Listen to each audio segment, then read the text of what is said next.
My first trip occurred at a deserted biking camp at a beautiful state park in the mountains in the early spring, about 5 years ago. I was alone, on a cross-country solo mountain biking trip. I had never shroomed before. The day before, while riding deep in the forest along California's Lost Coast, I had encountered a scruffy, friendly backwoods mountain man, pot grower. It was in the morning, and he'd invited me over to his campsite and campfire for a cup of coffee.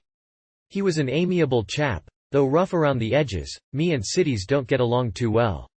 He had a big, wolf-like dog, and showed me in his tent his sawed-off shotgun, stash of pot, and huge black garbage bag of shrooms. Anyway, when I resumed along my way, he sent me off with a couple of joints, and about 2 grams of psilocybin mushrooms, which, as I've said, I'd never tried, although I'd been using good pot for several years. I'd heard about bad trips, and had my share of mild, bad trips, just on pot, high anxiety.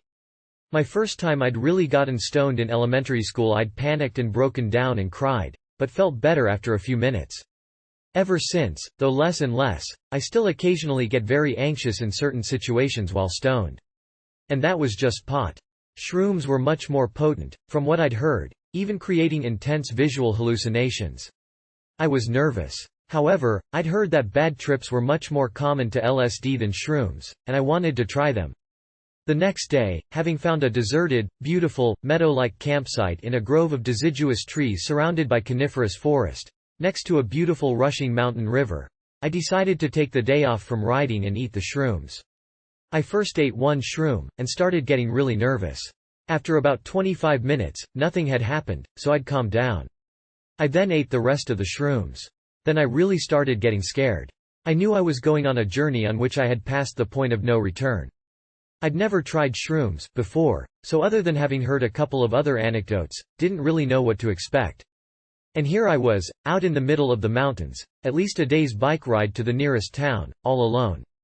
I was on the verge of panic. I thought maybe I should just pack everything up and start riding. I was so scared, I didn't know what to do. Finally, to ease my feeling of isolation, I picked up a notebook, walked over and sat down right next to a loud little waterfall in the river, and started writing a letter to my best friend, describing what I had done and how scared I was. This served to relax me a bit, and soon enough I realized around an hour must have passed and I still felt nothing. I felt relieved. At this point, +1, having calmed down, I went back to my campsite and sat at the old picnic table. I think I was still a bit nervous, and to help calm myself more, I picked up my harmonica and started playing it. A few moments later I saw something out of the ordinary, which was the first manifestation of the drug in my experience. A tree across the meadow flush with small green leaves was waving in the breeze. To me it seemed every leaf was swaying in unison. The tree was flowing in an entrancing, swirling dance.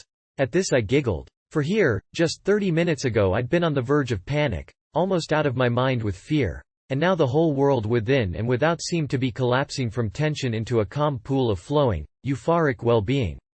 What a rushing thrill. Just like the fear of jumping off a cliff into deep water. It seems safe, you see others do it, but you've also heard it's possible to get hurt or killed.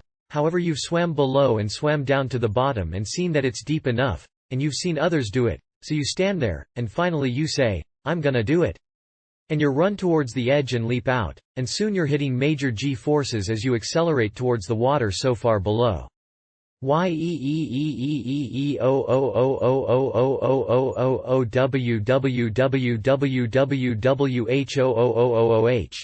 You shriek and then you plunge into the deep, refreshing water, safe and unharmed. Half the thrill, for me, was the intense fear followed by the safe landing in the meadow. This is part of what creates the feeling of having gone on a long journey afterwards.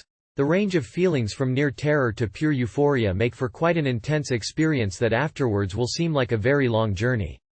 I had noticed the beauty of the meadow before, but now I seemed to be able to drink in the glowing, fresh, life-affirming, intoxicating warm beauty of my natural surroundings, radiant in the late morning mountain sunshine.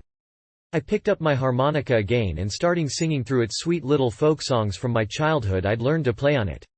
It was difficult to play, because I kept giggling.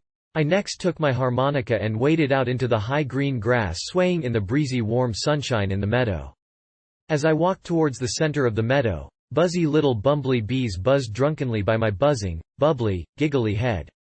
I lay down on my back playing my harmonica in unison with the bees, the birds, the swaying grass and treetops. The sun flashed streaks of rainbows in the deep blue sky. I sang with glee through my harmonica, stopping only from time to time for a happy, wailing laugh. Everything seemed to be melting slightly in the warm caressing sunshine, including me. It seemed like I melted away into the meadow and became part of the swirling, swaying, breezy, beesy, sunny meadow, and it seemed I laid there and played my harmonica all day. It was literally almost as though I'd died and gone to heaven. Finally I got up and carved, "Johnny Appleseed loves Pippi Longstocking," in a heart on the old picnic table with my pocket knife, and wrote more in letter to my friend about how good I felt. The only other thing I remember that night was that as I fell asleep, hours after I'd come down from the trip, I was jumpy, a bit scared in my tent of the sounds coming from the dark woods around the meadow. Several times I started awake thinking I'd stopped breathing as I'd teetered on the edge of sleep. Finally I drifted off, but was awakened by raccoons trying to break into my food. They really spooked me, even though they were just raccoons. I think the fear was residual not of the drug, but of the near panic before the drug came on.